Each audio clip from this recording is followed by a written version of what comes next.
So, for those of you that don't know me, I'm John. Scott and I have been good friends since high school, and everybody that knows us knows this is going to be a little bit of a roast. There'll be a little bit of a sentimental part. And I apologize to the people here that I don't know. That it's probably going to be a little bit crude, but that's kind of how our friendship's been all these years, so I had to stay true to it. So, thanks everybody for coming to celebrate Scott and Jenna's special day here. Super excited for them. Scott and I weren't real big on the dating scene. You weren't? Starting out. Back in college, we kind of just did our own thing. Weren't really out on the town dating a whole lot, and not until like the early 2000s when I moved in with the Moes did we decide we should probably get girlfriends. Like, we're in our 20s, neither of us really dates or anything, so we had to come up with a plan. And so our plan was, well, we're going to get in shape, and that's going to help us get girlfriends. So Scott bought this workout book. It was about this thick, and it had this buff, like, roided out guy with oil on him on the front cover. So we went home, and he goes, all right, we're going to come up with our workout plan from this. And so we came up with this workout plan. We went to Lifetime Fitness in Woodbury for like 2.5 hours every night for months. And pardon my French, but our catchphrase for this phase of our life was get in shape and get the bitches. Oh! I think it was Scott's idea, but I really kind of went along with it. So we were so into this workout phase that we decided to make a movie about it. And it kind of became a biography of our life at that point, that we were kind of struggling, and we're like, all right, we're just going to get in shape, get some dates, and we made this movie. And everybody that knows Scott knows he's Mr. Director, videographer, super creative with writing movie scripts.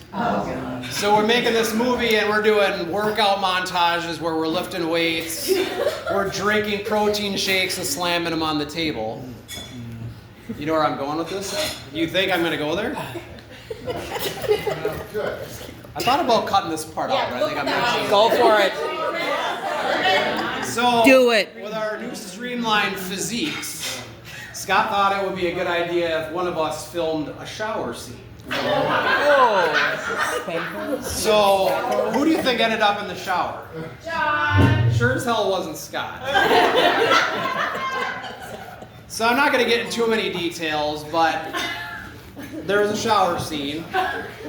To take it to the next level, I leaned on the shower door and actually fell out onto the floor completely naked while trying to cover up certain areas. And Scott's like, yes, more, that's great, you got it. Keep going. So this movie filming was so long that during the filming of the movie, Scott started losing his hair. I mean, seriously, like, from when we started to like the end of the movie, like, Scott's like, what the hell am I gonna do? Like, my hairline's receding, like male pattern baldness was setting in, whatever. So we decided to shave his head during the filming of the movie. And it wasn't like, he looks good bald. Everybody think he looks good bald, right? For whatever reason, we didn't shave it with a razor, we just took like clippers and shaved the hair off. So there's like skid marks on his head. And I just remember he's like, all right, roll. And he's just sitting there going like this with his hair shaved, and it was just freaking awful. So, but at some point in that whole get in shape and get the bitches, I met Jill, my lovely wife, who's right here. So Scott and I kind of decided to put the finishing of the movie on, to just postpone it until there's a happy ending. Not that kind, a real happy ending. God, I can't read this. A little blue here. All right, so 6 months later, we'll fast forward, and as people that are about our age, you guys remember when Match.com was popular for dating? No. Yeah, you remember it. So, okay, I was like, all right, I got a girlfriend now, let's find Scott a girlfriend. So Match.com was like the first big dating website online. So Scott creates an account, starts writing to girls, goes on some dates, and it was kind of awkward. He's like, he just wasn't meeting the right person, and he's like, I'm just done with it. I'm not even going to renew my membership. And I wasn't ready to give up that easily. So I, with Scott's permission, started writing to girls as Scott. I figured nobody knows him better than I do. I can pretty much type what he was thinking. Well, I needed you to start with. So I actually got him dates, and he was like, go on him. He's like, really? That's who you thought I was the jive with? But yeah, so I'm not proud of that, and I think that kind of makes me the first official catfish of all time, because I was writing to people and then Scott would show up. Which, what are you looking at? So years went by and Scott went on dates and didn't really find the one. And Jill and I were like, isn't it going to be great when he finds the one and we can go on double dates and we can go on trips together and it's going to be awesome. We're like, Scott is such a catch. Like, he's got to find a girlfriend. This is going to happen for him. Like, he's funny. He's good looking. He's generous. He's nice. He's, like I said, he's generous. Like, having a open bar on a Sunday night for 20 people, it doesn't get much more generous than that, right, Scott? Thanks, Cheryl.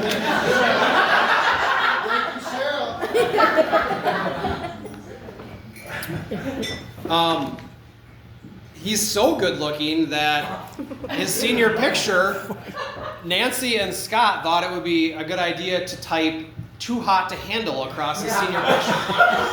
So he has like this purple suit over his shoulder with these sunglasses on, and across the picture it actually says "too hot to handle." That's Nancy. That's 100% true. Am I right? That was my dad's password too.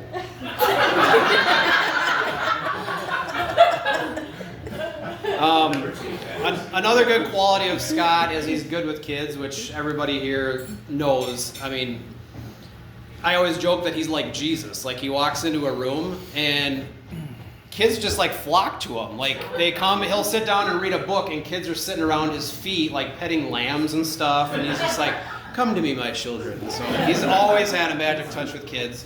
He's been a super good uncle to my 3 kids, Ella, Maya, and Jack, who are here tonight. And what does he call you guys to this day? Those babies. Yeah. He's known them since they were born, but he still says, are those babies coming with you? And my 2 daughters are old enough to drive, and he still calls them those babies. So, everybody, Missy's kids have been really close with Scott. I'm sure Josh and Shannon's kids have been close with Scott. Aaron and Andrew, I used to spend time at the Moe's, and those guys were this little running around the pool, and Uncle Scott was the greatest uncle to them ever.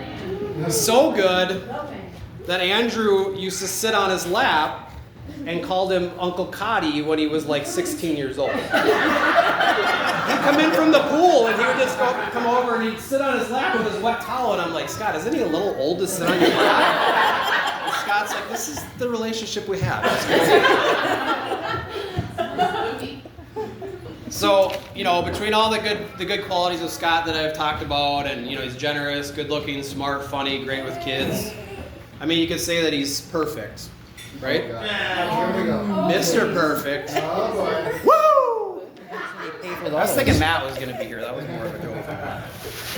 Okay, so Scott and I met at Sorry, this speech is so long. I'll try to speak a little bit. But Scott and I met at Lucky 13s, and he's like, yeah, I went out with this girl named Jenna the other day, and she was really cool. I liked her a lot, and we're going to go out again. I'm excited. And I said, what did you like about her the most? And the first thing he said, he goes, well, of course, she laughs at all my shit. I'm like, okay, what else? He's like, well, that's the most important thing, because that's a deal breaker. She doesn't think my shit's funny. And he went on to say other qualities, of course, that he liked, but that was the first thing that he said. So things started to get serious, and we took a trip to Vegas. So it was us 4 and then my friend Hoffman. And don't worry, Jenna, there's nothing bad here. But, and they announced that they were going to be married in Vegas when we were there. We did. Well, didn't you propose there? You told us at the airport. I told you guys it later. Okay, well, but it was at the airport. Okay. For those of you guys that know Scott, and I'm sure Josh knows this to heart, anytime Scott has something to tell you, he'll never tell you on the phone or in a text. He has to do it in person, face to face. So it's either at happy hour, yeah, or you're flying to Vegas to find out. But yeah, it's always face to face. So every time I leave the house to meet Scott for happy hour, Jill's like, what bombshell is he gonna drop? It's totally true. Okay, so Scott and Jenna are engaged. They have the ring. They're kind of looking at venues, trying to pick out dates. And months and years go by. And my kids have not been able to go to a wedding because we're just too old to have friends that have weddings. So they're like, when is Scott and Jenna going to get married? I'm like, I don't know. I'm like, it's not appropriate for me to just be like, would you get married already? My kids want to go to a wedding. It's not appropriate for you to ask me something? Well, I don't want to put undue pressure on you. Yeah. Okay. So they kept asking, you know, and like, I don't know. And then the next month, Ella would be like, do you have any deets on Scott and Jenna's wedding? And I'm like, no. But I just started throwing them a bone like, well, they're having a kid. Is that good enough? They're like, no, we want the wedding. I'm like, well, they just bought a big house together in Woodbury. How about that? About the wedding. So they were super happy to hear the wedding date this summer. Really? Just trying to steal a shot. Okay, so that brings us to today, October 6, 2024. We have our happy couple married and hopefully many years of happy marriage to come here. They have a beautiful little boy who's probably getting sick of being here, Lucas. Everybody here loves Lucas, right? Cutest kid ever. My kids are obsessed with this kid. And the only thing that I can think of that would make this evening better is if George is here with us to celebrate in their marriage and for how proud George would be of Scott and the husband that he's going to become and the amazing wife that he has in Jenna. And to see Lucas, who's Lucas George, his middle name is named after his grandpa. Sorry, Jamie. George, the point I wanted to make is he would be so proud of this, Scott, 100%, and I'm just as proud as your dad would be that you're getting married today. I'm so happy for you. And I think we can say this is the happy ending that we were waiting for in the movie. So, sorry for the long speech, but cheers to Jenna and Scott. Love you guys.